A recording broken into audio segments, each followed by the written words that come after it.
This is a video in clinical medicine from the New England Journal of Medicine.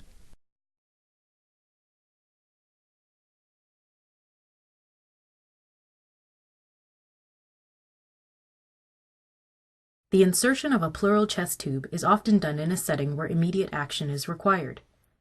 Nonetheless, adherence to sterility, analgesia, sound technique, and safety are always warranted.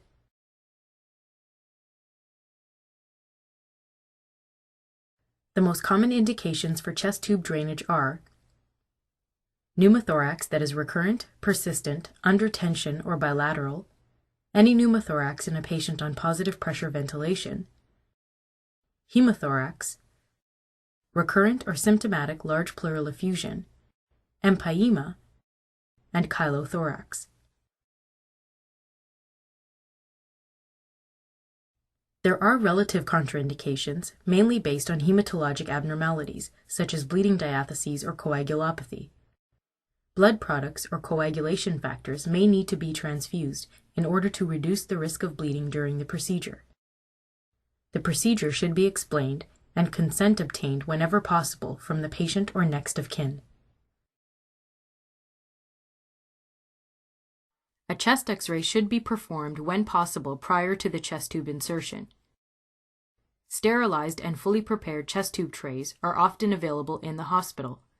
The key materials required in addition are a sterile gown, mask, and gloves, sterile drapes or towels, local anesthetics such as 1% lidocaine, chlorhexidine cleaning solution and sterile pieces of gauze, 25 and 21 gauge needles, 10 cc and 20 cc syringes, a scalpel with size 11 blade, which should be on the chest tube tray, at least 4 or 5 dissecting instruments, such as Kelly curved clamps or artery forceps, which should also be found on the chest tube tray, non-absorbable strong sutures of size 1.0 or greater made of silk or nylon, a chest tube of appropriate size, a sterile drainage system, and dressings for the tube after insertion. The chest tube is sized according to its internal diameter. The length of the tube is marked with numbers to indicate distance into the chest wall. Additionally, there are several drainage holes at the distal end. A radio-opaque stripe runs along the length of the tube and outlines the most proximal drainage hole. This is used to confirm correct placement of the chest tube in the pleural space on a chest X-ray. Choosing the size of chest tube is based on the indications for the tube. In the case of a large pneumothorax in a clinically stable, spontaneously breathing patient, chest tubes with an internal diameter of 16 to 22 French may be placed. In a patient with a large pneumothorax who is clinically unstable, the same rules for chest tube sizes apply. However, if the patient has underlying lung disease, requires mechanical ventilation, or is anticipated to have a large air leak, larger tubes from size 24 to 28 French are recommended. In order to drain a viscous hemothorax or empyema, or to evacuate a pneumothorax in a patient receiving mechanical ventilation, larger diameter tubes sized 28 to 32 French are more often employed. Newer evidence favors the insertion of smaller sized 10 to 14 French catheters, or pigtail drains, for the drainage of pneumothoraces in clinically stable patients, and for malignant pleural effusions. This is done using a Seldinger technique with a guide wire and often with ultrasound guidance. This technique differs from that used for larger chest tubes and will not be discussed further in this video. Once the chest tube tray is open and all the key instruments are identified, occlude the proximal free end of the chest tube with a clamp or forceps. Next, with another clamp or forceps, grasp the distal end of the tube. This will aid in passing the tube through the tract. The patient should be positioned either supine or in the semi-recumbent position. The ipsilateral arm may be maximally abducted to the side of the patient, or, alternatively, positioned behind the patient's head in order to have optimal exposure of the insertion site. The ideal location for the placement of a chest tube is in the triangle of safety, the anatomical region defined by the lateral border of the pectoralis major muscle anteriorly, the mid-axillary line posteriorly, which is also the anterior aspect of the latissimus dorsi, the apex just below the axilla, and the horizontal level of the nipple inferiorly. The nipple line may be an unreliable landmark for female patients due to breast tissue. To help with landmarking, remember that the triangle of safety should approximately lie between the 4th and 5th intercostal space in the anterior axillary line. Start your landmarking by localizing the clavicle. Next, count the rib numbers as your fingers traverse down the anterior chest wall. Once the correct intercostal space is found, move your hand along the space laterally towards the anterior axillary line. The incision will be made here. The chest tube will actually be inserted 1 interspace above this point. Mark the incision spot with the imprint of the back of a needle or a pen marking. Once full barrier precautions are employed, use the chlorhexidine cleaning solution and sterile gauze to create a large sterile field on the patient's skin. Cover the field with sterile drapes so that only the procedure site is exposed. Adequate analgesia is a very important step in this procedure, as chest tube insertions can often be very painful for the patient. The skin, subcutaneous tissues, deeper tissue layers, parietal pleura, and periosteal surface of the rib below the intended insertion site must be generously anesthetized. Using the smallest gauge needle, create a wheel of anesthetic in the skin overlying the landmark spot. Using the larger needle, anesthetize the subcutaneous skin layers through the wheel, aspirating as the needle moves deeper. Anesthetize the periosteum of the rib that lies below the intercostal space where the tube will be inserted. Once the parietal pleura is encountered, a flash of pleural fluid will fill the syringe if a pleural collection is being evacuated.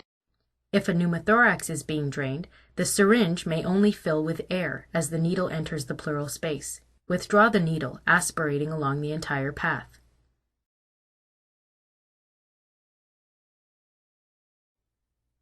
Make an incision approximately 1.5 to 2 centimeters in length above and parallel to the anesthetized rib. Introduce the curved dissecting instrument, such as a Kelly clamp, into the incision. Begin dissecting the subcutaneous tissues in order to reach the intercostal muscles. After dissecting through the subcutaneous tissues, stay on top of the rib to guide the blunt dissection. This will create a diagonal path towards the correct intercostal space. When using a larger chest tube of sizes 24 French or greater, use your index finger to explore the tract being created by blunt dissection. This is done to ensure the larger caliber tube will be able to pass through the tract. Once you have dissected through the subcutaneous tissues and deeper intercostal muscle layers, you will encounter the parietal pleura. Push the clamp gently through the parietal pleura.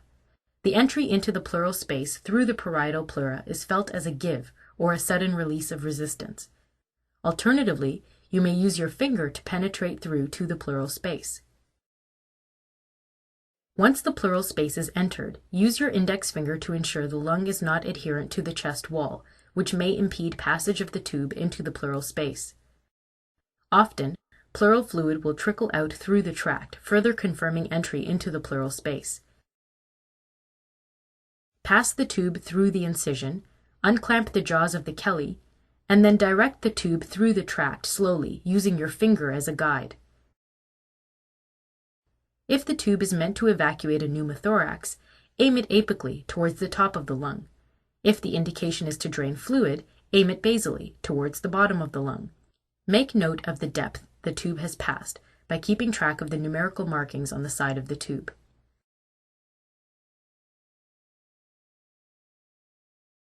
Secure the chest tube to the skin using the heavy sutures. Simple interrupted or mattress sutures are often satisfactory to ensure stability of the tube and avoidance of air leaks around the tube.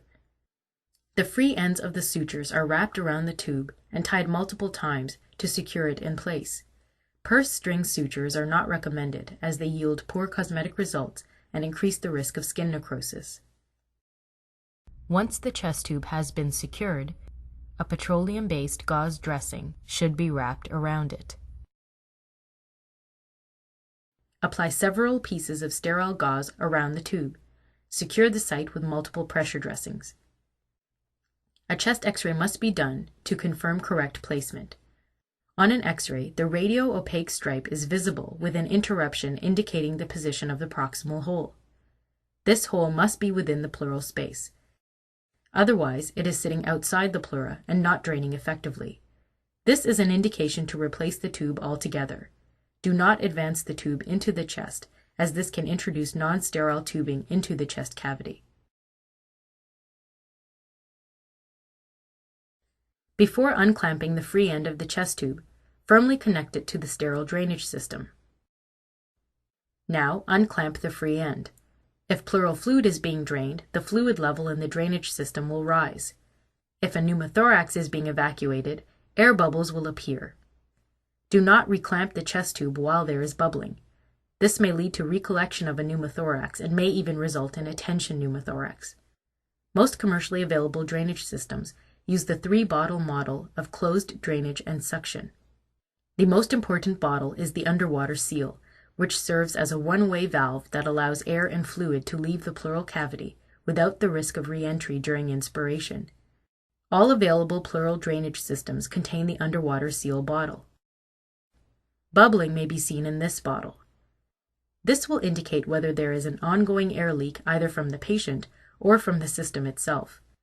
The 2 other bottles that may be present in the drainage system are a collection bottle connected directly to the patient for accumulation of pleural fluid and/or debris, and a suction system that connects to wall suction but regulates the amount of suction actually delivered to the pleural space via a column of sterile water. Suction may be applied if there is a persistent pneumothorax despite the underwater seal, or if a viscous pleural collection is not draining effectively. When evacuating chronic large pleural effusions, the risk of re-expansion pulmonary edema has been well described. A stepwise approach to the drainage of chronic large pleural effusions is recommended, not exceeding 1 to 1.5 liters within a 30-minute period. The pleural drainage system must be kept approximately 40 inches below the patient in order to prevent retrograde flow of air or fluid back into the pleural space. There are complications associated with the insertion of a chest tube. These include bleeding and hemothorax, traumatic perforation of the lung, heart chambers, diaphragm, or intra-abdominal organs, intercostal neuralgia due to trauma of the intercostal neurovascular bundle, intermittent blocking of the tube with clot or debris, subcutaneous emphysema, re-expansion pulmonary edema due to more than 1 to 1.5 liters of fluid drainage in less than 30 minutes, infection of the drain site, and empyema.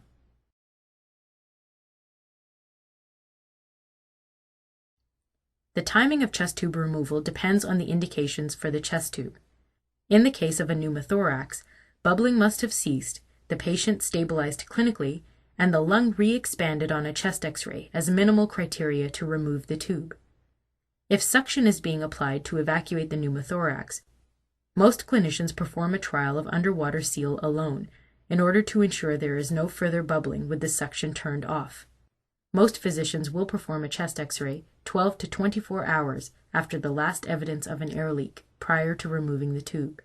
The decision to clamp the chest tube to check for a persistent air leak is one that is practitioner dependent, and there is insufficient data to support or refute this practice.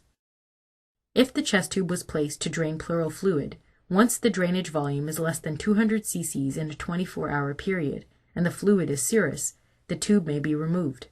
If a chest tube was placed for empyema, removal of the tube should be considered only after the patient has stabilized clinically and the drainage criteria are met. If an air leak is persistent or the pleural fluid drainage criteria are not met, a pulmonary specialist or thoracic surgeon should be consulted for more definitive, potentially surgical management. Pneumothorax risk is no different after chest tube removal during end inspiration versus end expiration. Once the sutures are removed, instruct an awake patient to hold his or her breath either after a full inspiration or full expiration, or while performing a Valsalva maneuver. Pull the tube at end expiration if a patient is being mechanically ventilated. Ideally, 2 clinicians should be present during tube removal. Once the tube is removed, Quickly seal the incision site with a petroleum-based gauze, reinforced with several pieces of regular gauze on top of it. Secure the site with a pressure dressing. Additional sutures may be required to close the incision. A follow-up chest X-ray should be obtained 12 to 24 hours after the tube has been removed. Closely inspect for any suggestion of a new pneumothorax. Caution